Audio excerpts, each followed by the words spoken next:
बिस्मिल्लाहिर्रहमानिर्रहीम।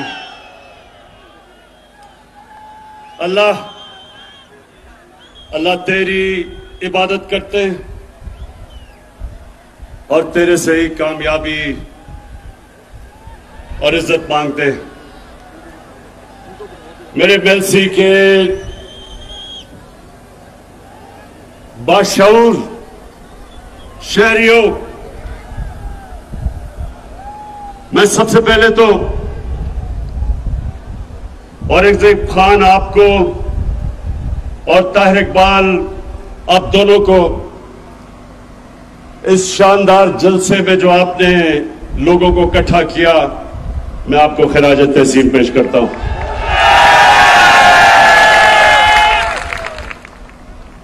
अब औरंगजेब, इतनी ज्यादा चीजें आपने मेरे से मांग ली,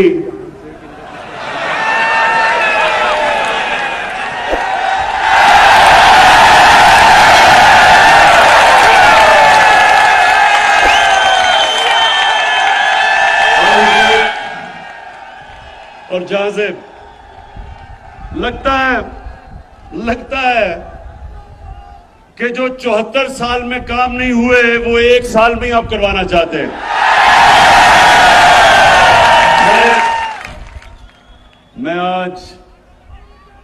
मैं आपको खुशखबरी सुनाता हूं। सबसे पहले तो मेलसी के लोगों, सबसे पहले खुशखबरी ये कि हमारी फेडरल गवर्नमेंट ने फैसला किया है कि हम जनूबी पंजाब के लिए 500 अरब रुपया मजीद खर्च करेंगे।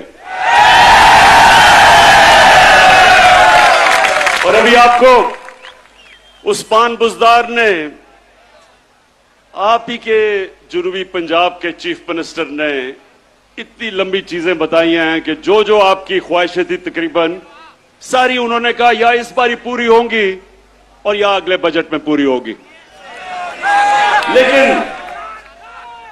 लेकिन मेलसी के लोगों, इससे भी ज्यादा खुशखबरी आपको सुनाने लगा हूं।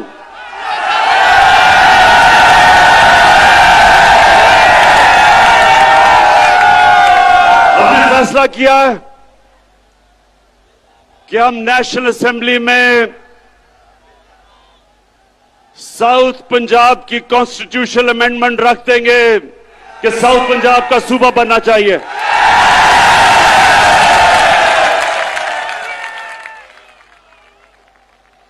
अब हम देखेंगे कि क्या ये पीपल्स पार्टी और नून लीग, आप तो बड़ी देर से लोगों को वादा कर रहे हैं जनूबी पंजाब का, क्या आप हमारी हिमायत करेंगे या नहीं, अब आपके सामने आ जाएगा। लेकिन इंशाअल्लाह हमने ये बिल रख देना असेंबली में। अच्छा, अब मेलसी के लोगों, ज्यादातर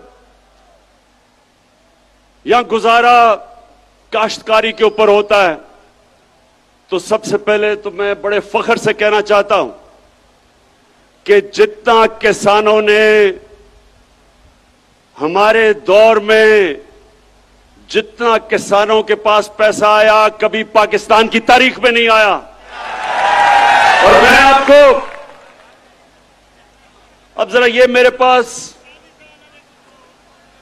अदाद और शुमार है। मकई में हर एकड़ के ऊपर महंगाई के बावजूद जो मकई की फसल की कीमत बढ़ी है, 40,000 से 50,000 तक मजीद फायदा हुआ है किसान को।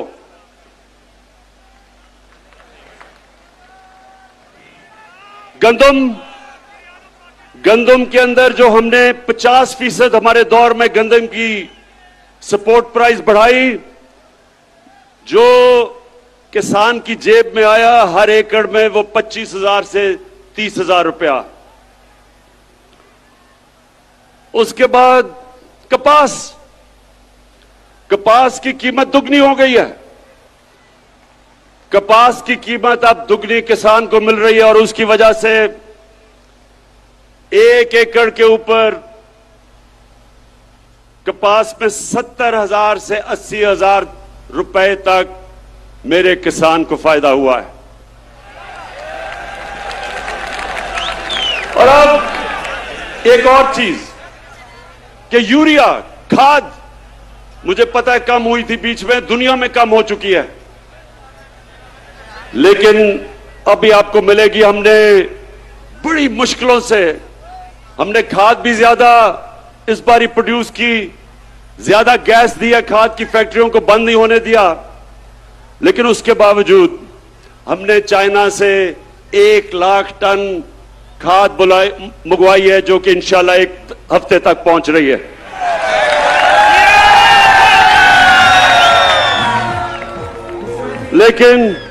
लेकिन अब किसानों, जितने भी किसान हो, एक चीज समझ जाओ कि आज बाहर की दुनिया में खाद जिस कीमत पे मिल रही है, उससे 5 गुना कम कीमत पे हम पाकिस्तान में खाद दे रहे हैं आपको। 132 अरब रुपए का हम सब्सिडी दे रहे हैं।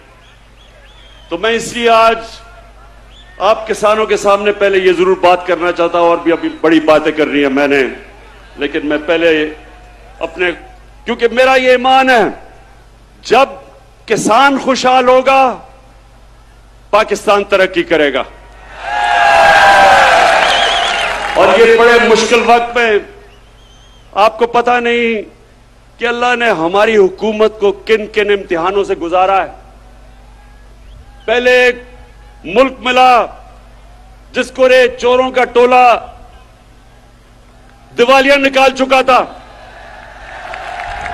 उसको संभाला, और फिर जब वो संभल रहा था तो 100 साल में एक दफा इस तरह का बुरान आता है, जो कोरोना वायरस पाकिस्तान और सारी दुनिया में आ गई।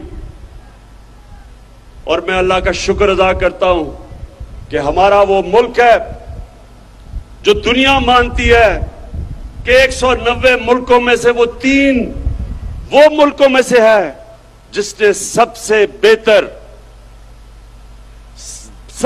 बेहतर तरीके से इस बड़े बुरान से अपने मुल्क को निकाला है, अपने लोगों को भी बचाया, अपनी माइशत को भी बचाया। और उसके बाद महंगाई का समुंदर आ गया सारी दुनिया में। मेलसी के नौजवानों, आपको पता होना चाहिए कि इस वक्त दुनिया की तारीख में, यानी, और मैं तारीख की बात कर रहा हूं कि अमेरिका में 40 साल के बाद सबसे ज्यादा महंगाई आई है, बर्तानिया में 30 साल के बाद, जर्मनी में 26 साल के बाद, तुर्की में 20 साल के बाद। इतनी महंगाई दुनिया में जो आई है, उसके मुकाबले में पीपल्स पार्टी का जो 2008 से 13 का दौर था, उस दौर में ज्यादा महंगाई थी आज से। लेकिन इस महंगाई के बावजूद इंशाअल्लाह हमने पूरी कोशिश की कि आपके ऊपर हम कम बोझ डालें,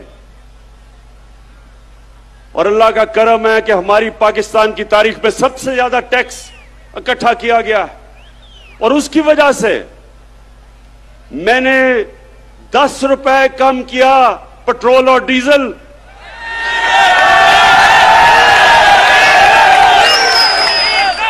और 5 रुपए यूनिट बिजली कम की। ये सिर्फ इस तरह हम कर सके कि हमारी एफबीआर ने रिकॉर्ड टैक्स इकट्ठा किया, हमारी कौम ने टैक्स दिया, और मेरा अपनी कौम से वादा है, जितना जितना आप हमारे टैक्स देते रहेंगे, वो सारा टैक्स मैं अवाम के ऊपर बोझ कम करने पे लगाऊंगा। और अगर ये जो भगौड़ा बैठा हुआ है लंदन में,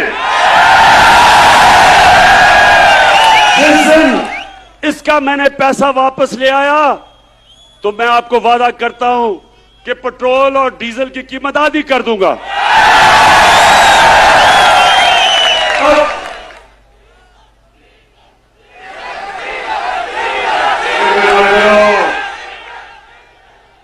अभी फजलू डीजल पे भी मैं आ रहा हूं।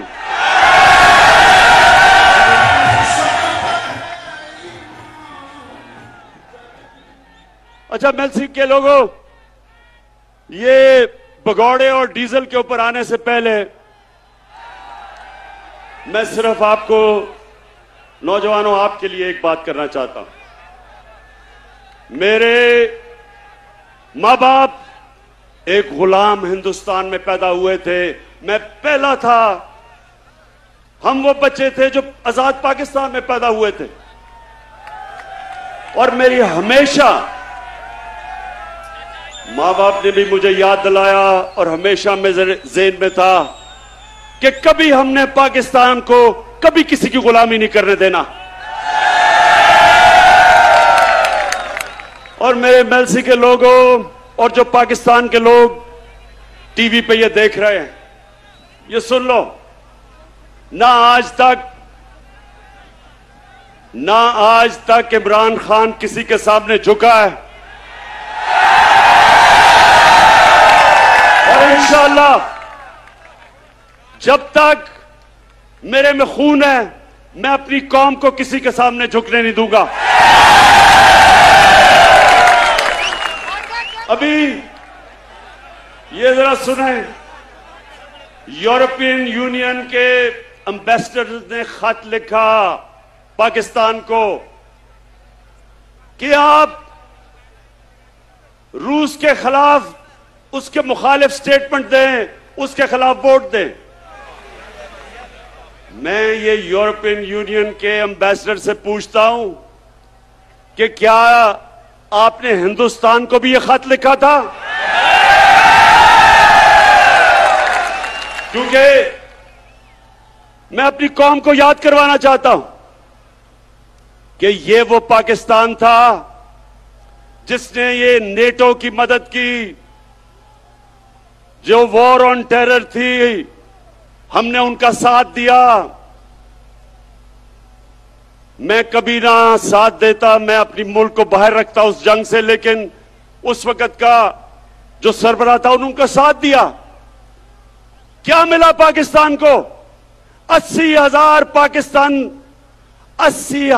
पाकिस्तानियों की जानें गई, हमारा कबायली इलाका उजड़ गया,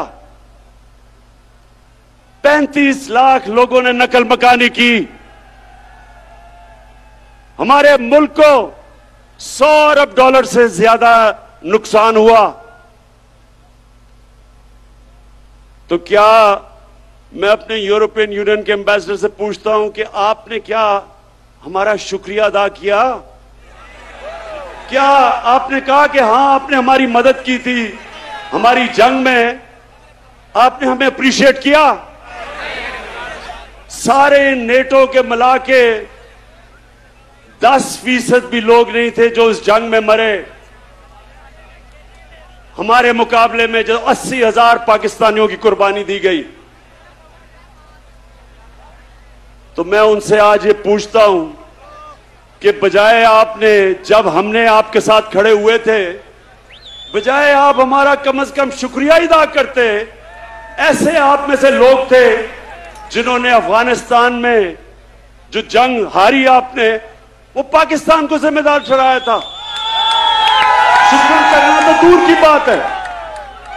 और दूसरा, जब कश्मीर में हिंदुस्तान ने इंटरनेशनल कानून तोड़ा, यूनाइटेड नेशंस की सिक्योरिटी काउंसिल की रेजोल्यूशंस की खिलाफ वर्जी करते हुए जो कश्मीर का स्टेटस खत्म किया, क्या आप में से किसी ने हिंदुस्तान से कोई राब्ता तोड़ा, कोई उनकी तनकीद की, कोई तजारत बंद की?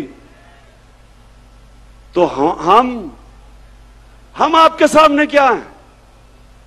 क्या हम कोई गुलाम हैं कि जो आप कहेंगे हम कर लें?